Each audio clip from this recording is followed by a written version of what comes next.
G'day there guys, it's Markee again with another episode of Revenge.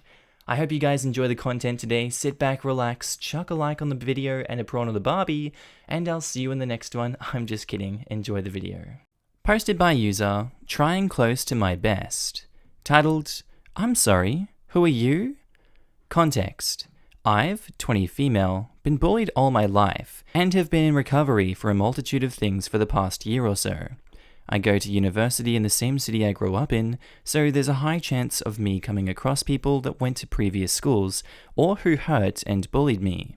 I was well known for being bad-tempered and easy to wind up when I was younger. What happened?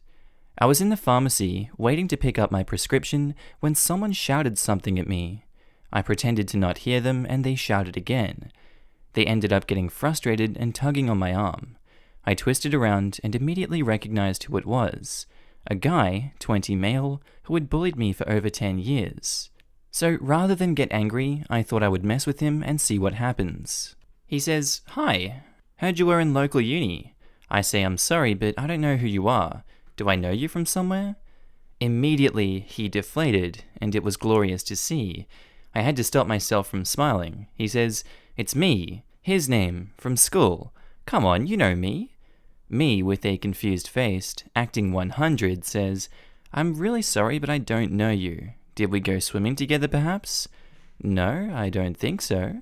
"Well, I'm really sorry, but I just don't know who you are. I think you should go to the back of the line, sir." I went on my phone and just blocked him out. He looked lost and eventually went to the back of the line. I got my prescription, ignored him, and went to my car and drove off. I literally screamed for joy, and also because I was about to break down.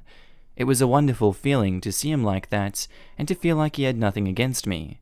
To make him feel like he hadn't had a large effect on my life. Edit. I'm amazed so many people read this, seeing as I wrote this in 5 minutes in an Asda car park. To the people who think he was about to be nice or that I bullied him, I have to disagree. He was never nice to me, and would love to pretend to be nice and then pull the rug. Nothing I could do would be half as worse as what he's done to me. I don't owe him anything. Hi, again, edit. Thank you all for the love and the awards. It means a lot. And I just want to clarify that he didn't shout my name but said, "Oi, Ginger," and that he was probably going to make fun of the fact that I'm going to the local uni and not a better one. Ooh, that's a spicy detail left out. What a dick. Posted by user, Toasty Pony. Titled, Keep taking things out of my cubicle? Now you're gonna get sick too. This was pre-pandemic, but I'm kind of a germaphobe anyway. I work in a warehouse, and the leadership team uses radios to communicate. Not only did everyone make fun of me for always sanitizing everything in my cubicle at the end of the night, but one manager in particular would always steal my pens and radio. He came in about 2 or 3 hours before me, and was always too lazy to walk to his office to get his own.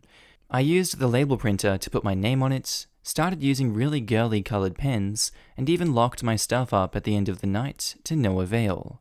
Every day I would come in, my desk drawer would be broken into. Filing cabinet type, so if you really talked it enough you could break it open. And he thought it was some big joke. Made worse by the fact that I would Lysol everything once I hunted him down and got it back, because mother frickin' never washed his hands either. Well, one day I came down with some sort of flu/cold, and suffered through the workday, but this time purposefully didn't sanitize anything at the end of the day. Guess who came in feeling like dog crap a couple days later? Wash your hands and keep them off my crap. Posted by user, Rusty the Maker. Titled, Force me to eat something you know I cannot digest? Get ready for a nasty surprise. When I was 8 years old, I started having awful digestive issues and lactose intolerance. I mean, sick out of both ends kind of digestive issues, sensitivity to food, etc. At that age, I knew that there were simply certain foods I had to avoid. My mum didn't really believe me, but also didn't care what I did. My dad, however, decided that I must eat whatever he puts in front of me. He either didn't believe me or got some sick pleasure from forcing me to eat things that made me sick. Well, Greek yogurt was something that I absolutely could not tolerate. Just the smell of it would make me ill. Now my dad liked to make smoothies in this fancy blender that we had, and he would often give me these for breakfast. Usually no problem. Well, I saw he had bought some Greek yogurt for some diet that he was on at the time. I said to him, "Hey Dad, please do not put Greek yogurt in those smoothies you make me. I cannot eat it. It will make me sick." He says, "Bullcrap. There's nothing wrong with your stomach." 2 days later, he makes me a smoothie that he tells me is pineapple. As a kid, pineapple was my favorite thing. He sits down, watching me drink it. As soon as it hit my tongue, I knew the idiot had put Greek yogurt in it. Immediately, I feel the beast in my stomach awaken. I hold back and ask, forcing my vomit down, "Dad, what is this?" He looks surprised, but his smugness returns within seconds. "Oh, pineapple, a couple frozen bananas, some orange soda, a little Greek yogurt," and I proceed to look him in the eye and projectile vomit about a quart of nastiness on him, and all over the bathrobe he was wearing. Checkmate, a-hole. Posted by user Yardash, titled, "More Shopping One-Way Aisle Shenanigans." Saw another post that reminded me of how petty I can be when cranky. I was in the shop the other day, and here, for whatever reason, folks can't understand the concept of one-way aisles and following arrows. Personally, I think it makes shopping much more efficient overall, not having to squeeze by folks, but that's another thing. Heading up the baking aisle in my fruitless attempt to find yeast, I'm standing there, looking at the once again empty shelf, when I notice Karen, like the stereotypical Karen. She could be placed in the dictionary as the go-to example of Karen, coming down the aisle from the wrong direction. Well, I was in a bad mood. Had a rough day at work, so I casually took one step towards the middle of the aisle, conveniently right next to one of the one-way only arrows on the floor, and proceed to take my sweet time looking at the adjacent flowers.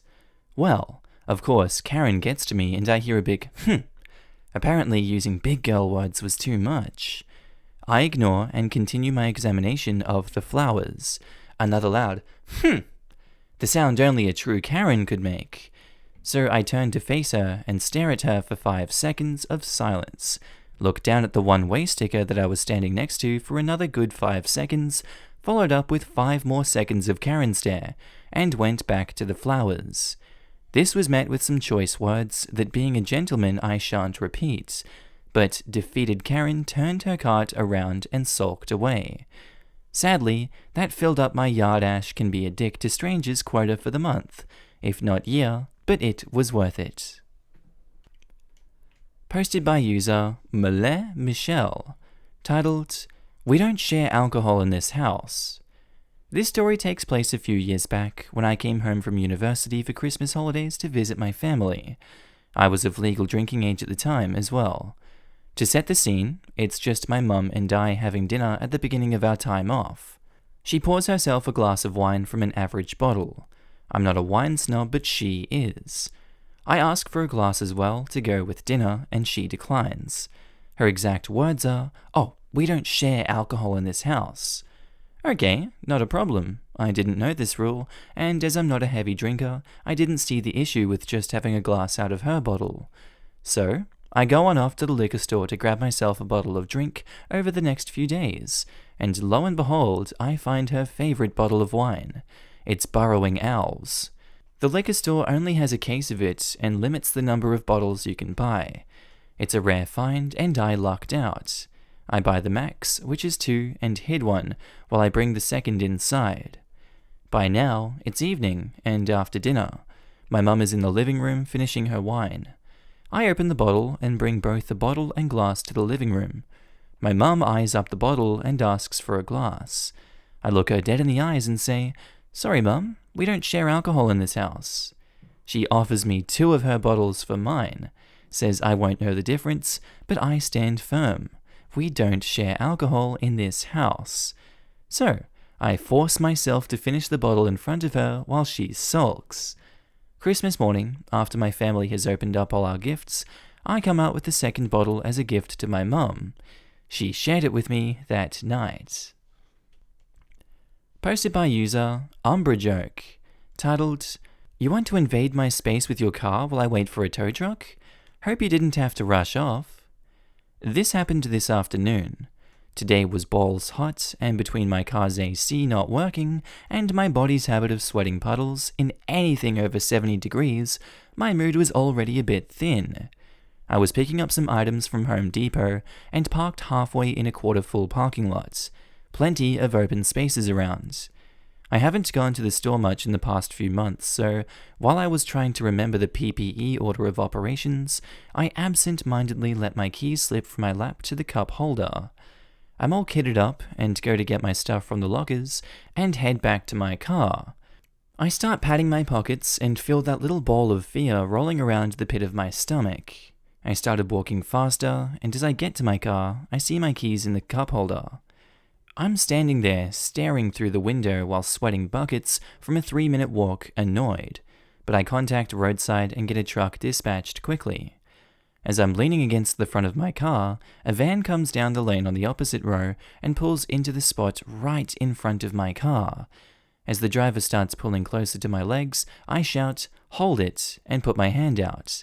She stops the van about 1.5 feet from me and looks pissy, like hitting me would have inconvenienced her plans for the day. I look around at the 9 other open spots all next to or behind her in the area and gesture towards them. She gestures at me and mouths, "Why?" I guess she was asking me why I'm just standing there, and despite it not being any of her damn business, I say I'm locked out of my car.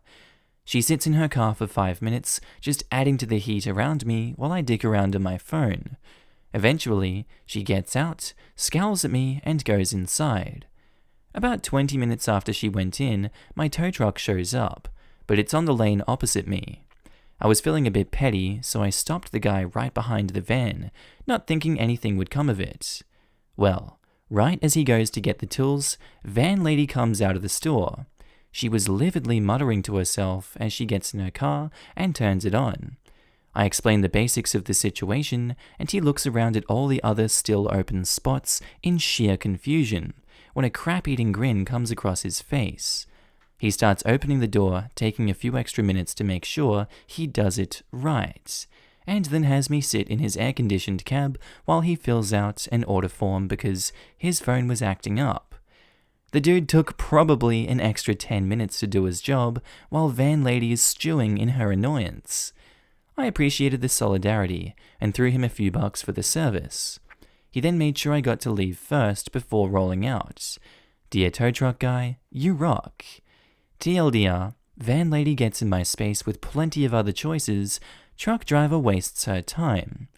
Edit, some quick answers. I lock my door by hitting the door lock button on the door upon exiting the car.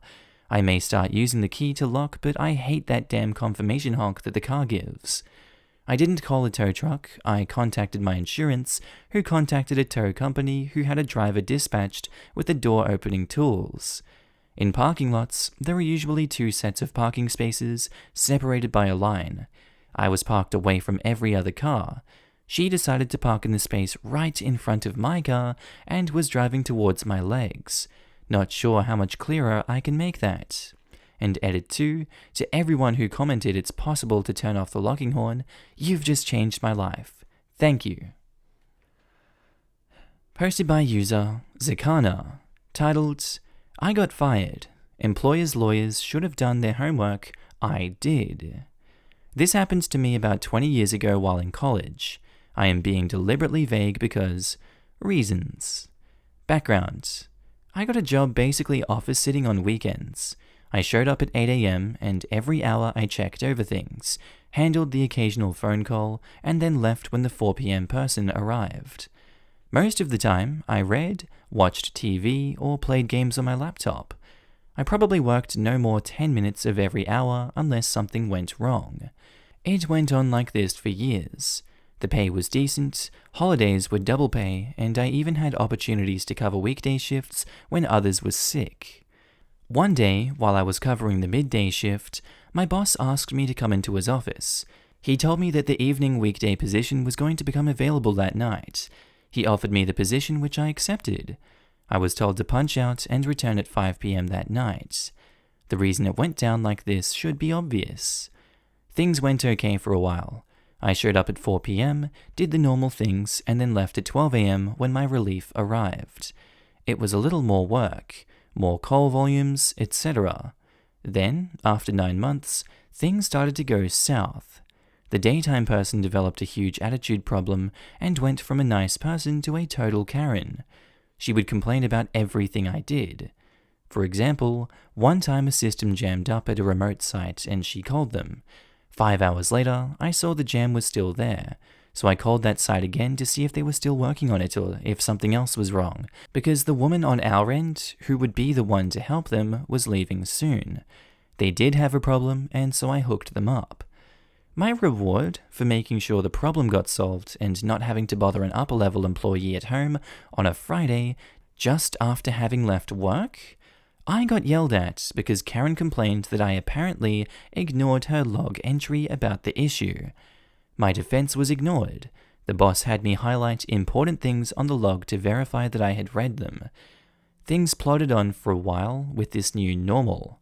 I tiptoed around Karen when needed, thankful for the fact I had only had to deal with her for no more than 5 minutes. I did the stupid highlighting thing, and my log entries started getting more and more detailed, even referencing Karen's calls when I had to follow up on an issue that crossed shifts.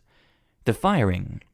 The following summer, just after I crossed year mark, I went on vacation to visit some friends out of state. When I got back, after about a week, my boss came down after everyone had left and had me describe how I did a certain task which involved certain updates. I explained to him how I did it and so forth. He then told me that I had not been doing it at all and that he was firing me. I had transposed the date code of the English file for the French file, which was the previous one. The newest one had already been applied anyways, so nothing was wrong. It was just a reason to get rid of me. So I left the office. My state is an at-will employment state, which means that I can quit at any time for any reason, and my employer can terminate me at any time for any reason. The only exceptions were state and federal laws, such as race, religion, etc. I thought I was screwed, so I just started applying everywhere I could. During my job search, I happened to accidentally stumble upon a link about employment law.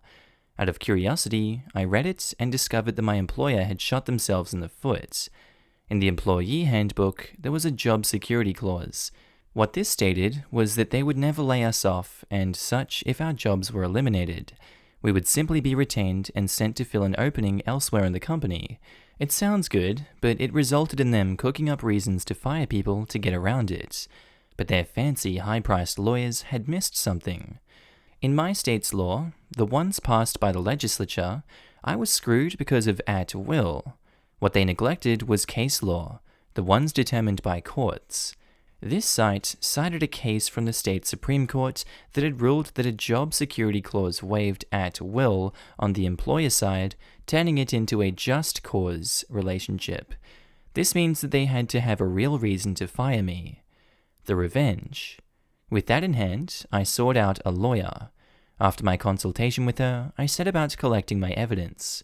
My former boss did not realize that I knew more about this program than he did, seeing as I ran the same software on my own computer and laptop. I experimented. The date of the file, which they tried to use against me, is baked into the version 2. I was able to demonstrate to my lawyer that if I applied the same update over and over, which my former employer stated would change the date every day, would, in reality, display the date of the file. I showed this by backdating my own copy by a year, using the update archive available from the vendor. Next, I showed her how the task used to be automated. A script would snag the file and process it every day on its own. A change on the vendor's site broke the script. It was an easy fix, but no one bothered to do it because the guy who had wrote it retired. The fix involved deleting 3 characters on one line in the script. The task was also marked as only being a weekday task. In my firing, I was told how important this update was and so forth. If it was so important, why was it not done on weekends or holidays? The vendor pushed out updates on those days too, as I showed my lawyer the one from Christmas morning. And why had the automation not been fixed? With all that in hand, she contacted them. After presenting them with the law they broke and all the evidence I'd collected, they were forced to settle with me. So in the end, their fancy high-priced lawyers did not do their homework. I did. Thank you to the wonderful librarians I have known in my life who taught me my information literacy skills. They paid dividends in this case. TLDR, I got fired by a large corporation and thought I had no recourse. Then I found out their lawyers missed something in my state's law and forced them to pay me. Edit 1. Obviously the terms of settlement are confidential and as far as I know, still in effect. It was a good portion of my salary though. I did also get unemployment during this time as well. I never found out how the reaction went down, as the main corporate office that would have dealt with it was in another state, and I never had any contact with those people. I imagine a new handbook was issued before they cut my check, though I feel bad for those who remained. Karen's fate was sealed about a year later. I saw a Facebook post by a former coworker mentioning that his job with them had ended, so I asked for details. The company experienced a huge loss in revenue. As a result, Karen lost her job as the site I had worked in was closed. Of about the 50 of us that worked in that office, only 10 or so were moved to another location. Thankfully, most of the ones I liked were old enough to retire. It did not take a genius to realize that my termination was simply a layoff disguised as a firing. Posted by user Small Potato, titled, Payback for my horrible roommate. After college, I accepted a job across the country and moved in with a vague acquaintance that I'd met a couple of times. It quickly became clear that we were not going to get along. He was incredibly rude and condescending, routinely making snide remarks about my intelligence since I had been in a sorority in college. He would instruct me on how to redo all my chores in his way, always insinuating that I just wasn't as smart as he was. This led to a few heated arguments, and we ended up basically avoiding each other. My room was in the basement, and he was on the second floor. Except for going in and out, I stayed in the basement to avoid him.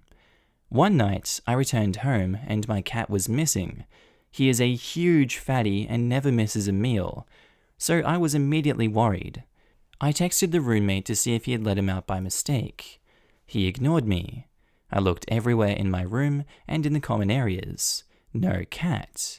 I could hear that he was home, so I texted again, asking if he could please check his room or just let me know if the cat got out by mistake. Again, no response. I couldn't search the neighborhood much after dark since we were in a pretty rough area, so I stayed up all night making flyers and online posts. I called animal control and my parents and broadly had a massive mental breakdown. I'm gonna guess that means briefly had a massive mental breakdown. I figured the most likely scenario was that he had escaped and wandered into the road. Early the next morning, Saturday, I looked all over our neighborhood. Losing hope, I returned back home. Right before I went back down to my half of the house, I heard a faint, distressed yowl. I followed the noise upstairs and realized it was coming from horrible roommate's locked bedroom. I phoned him repeatedly and waited several hours for him to come home, unlock his door, and let my poor cat out of his closet. No explanation was given, and this cat being an OG fatty and also a jerk, there is no way he silently slept all night. Simply put, there was no way this could have been an accident. At this point, we had a 1 month left on the lease, and I was able to make arrangements to stay with family for that final month. Interestingly enough, our internet service was in my name. I paid the final month in full and loaded my stuff into a U-Haul. I gleefully unplugged and returned our rented router, and OG Fatty Cat and I left town a month early. Wouldn't you know it, later that night, my phone starts blowing up with texts and calls. This man is looking for his missing internet. Somehow, I couldn't be bothered to respond. Posted by user Sonia Says, titled, My roommate stopped paying me utilities, so I got told to come here from a different sub, so here I am. My roommate stopped paying for utilities and rent, so this happened back in my college days. I moved in with a friend from university. She was nice enough, but she definitely had financial issues, which I didn't know about before moving in together. Our apartment complex had us sign separate lease agreements because I guess they had too many situations with one person not paying, which made sense. So I was never liable for her part of the rent, but the utilities had to go in someone's name, and I was the chosen one. Think electricity, cable, internet. Things got a bit rough for her, and she was quote-unquote having trouble paying me for half of the utilities, which I was okay with and just covered it, until one day I hear her talking to some friends on the phone about their fancy spring break trip to the Caribbean and Florida. What the hell, man? You can't pay me, but you can afford to go on vacation and drive a new car.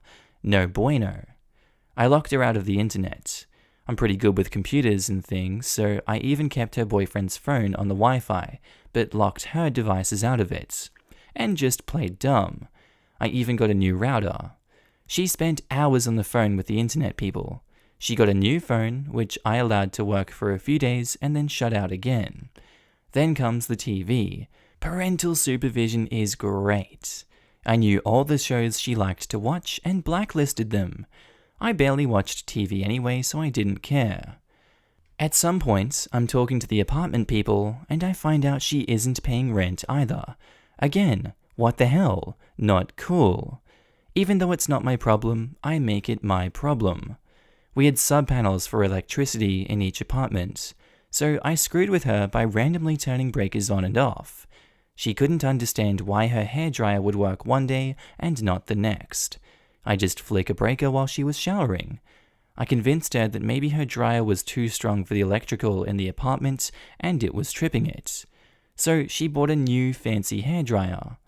She was actually an idiot and bought one that had a higher electrical draw than the first. So I explained that to her and she bought a third one. I kept this crap up until the day we moved out. I never saw a cent from her, but man, it was worth it. ETA from other comments on the other sub, yes, I did talk to her prior to being controlling. She continually could not pay me, but would come home with high-end clothes or bags, expensive food, makeup, etc. Posted by user HikeSav, titled, "Use my Netflix account for free? Have an ugly profile pic." Okay, so this is a truly very small victory. So I got the highest tier of Netflix account, so I have the option to have 5 profiles. I have one for me, one for the kids, one for my wife, one as a joint profile for me and my wife, and the last one is for guests, basically freeloaders.